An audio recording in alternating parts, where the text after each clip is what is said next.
Before the House is convened, Prime Minister Modi gave his customary address wherein he slammed the opposition for insulting the public mandate by trying to block his speech during the last session. संसद गठन होने के बाद जो पहला सत्र था,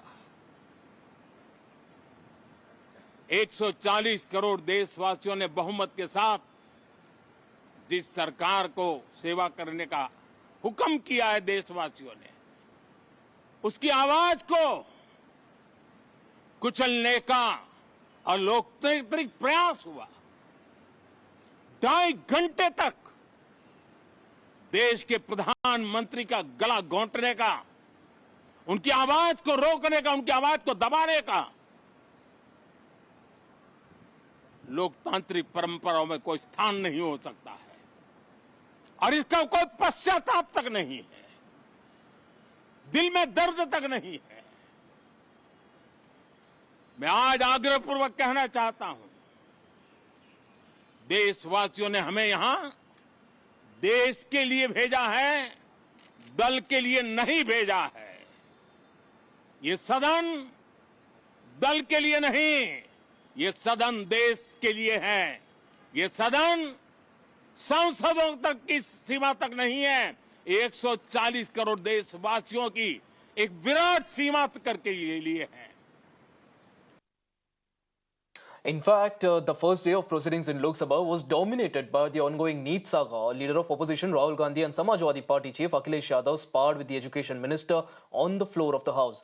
Rahul said that the minister in charge is not willing to acknowledge the real problem and he is busy blaming everyone else for the NEET paper leaks except for himself. Akhilesh also echoed Rahul's sentiments, saying that as long as Dharmendra Pradhan is in charge of the education ministry, no student will ever get justice. However, the education minister hit back, saying that there is no evidence of a mass paper leak, be it in this ongoing NEET case or in any other case in the past 7 years. It's obvious to the whole country. It's obvious to the whole country that there is a very serious problem in our examination system. This is not just a question of NEET, it is in all the major examinations. Now, the minister has blamed everybody except himself. Right? I don't even think he understands the fundamentals of what is going on here. That is why we are asking some very simple questions to Honorable Minister. Number one, as this is a systemic issue, what exactly are you doing to fix this issue at a systemic level? पूरे देश के छात्र इस पे आंदोलित थे।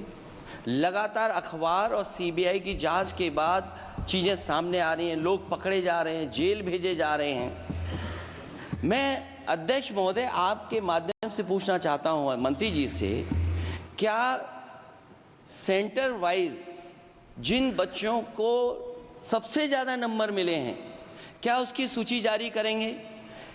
30,000 सीटें जहाँ हैं, कई सेंटर अध्यक्ष महोदय ऐसे हैं जहाँ 2,000-2,500 बच्चे पास हो गए हैं। सरकारी सीटें 30,000 हैं, कई सेंटर में 2,000 से ज़्यादा पास हो गए। कई प्रदेश के ऐसी जगह है जहाँ पर कुछ सेंटर से 600 से 650 से ज़्यादा सबसे ज़्यादा नंबर हैं। और अगर वो संस्था इतनी क्रेडिबल थी तो अध्यक्ष महोदय जिन सेंटर्स पे ये परीक्षा हुई उन सेंटर्स का इंफ्रास्ट्रक्चर क्या था? क्या मंत्री जी ने जानकारी की थी इस बात की? अध्यक्ष महोदय, मेरे आपके माध्यम से एक ही निवेदन है कि बिना ये मंत्री जी रहेंगे तो न्याय नहीं मिलेगा बच्चों को। There is no evidence of paper leak in last 7 years in any numbers. So there are incidents. Already this case, right now, Speaker sir, this case is going in front of Honorable Supreme Court. All the things has come out. Every question has put in front of Supreme Court. Honorable CJI is personally presiding over that bench, and with full responsibility I can say, in last, after NTA, more than 240 examination has been conducted. So clearly lots happening there. My colleague Ravikant joins us on the broadcast to get us more details on this. Ravikant, monsoon सत्र का पहला दिन था और काफी हंगामा हुआ NEET issue को लेकर। जानकारी दीजिए कि आज पार्लियामेंट में क्या-क्या हुआ और ऑपोजिशन नेताओं ने क्या कहा। जो अपोजिशन है वो सरकार पर हमलावर है। राहुल गांधी ने यहाँ तक कहा कि जो एजुकेशन मिनिस्टर धर्मेंद्र प्रधान है वो सब पर आरोप लगा रहे हैं, लेकिन अपने बारे में उन्होंने एक भी लाइन नहीं कहा। अखिलेश यादव ने यहाँ तक कह दिया कि जब तक एजुकेशन मिनिस्टर धर्मेंद्र प्रधान बने रहेंगे तब तक जो स्टूडेंट्स हैं उनको न्याय मिलने की उम्मीद कम है। उसके तुरंत बाद बाहर आकर राहुल गांधी ने इस बात की जानकारी दी कि वो अपने मुद्दे से डाइवर्ट नहीं होंगे, वो पूरे सत्र के दौरान नीट के मुद्दे को उठाते रहेंगे, क्योंकि स्टूडेंट्स के भविष्य का मामला है और उनका कहना है कि बहुत सारे स्टूडेंट जो है वो तकलीफ में हैं क्योंकि नीट के एग्जाम में धांधली हुई है। दूसरी तरफ सरकार ऑन रिकॉर्ड फ्लोर पर कह रही है कि अभी भी कोई पेपर लीक नहीं हुआ है। कल सरकार बजट पेश करने जा रही है, लेकिन उसके बाद बाकी बचे हुए जो सत्र के दिन हैं उसमें ऑपोजिशन जो है इस मुद्दे को बखूबी उठाएगा।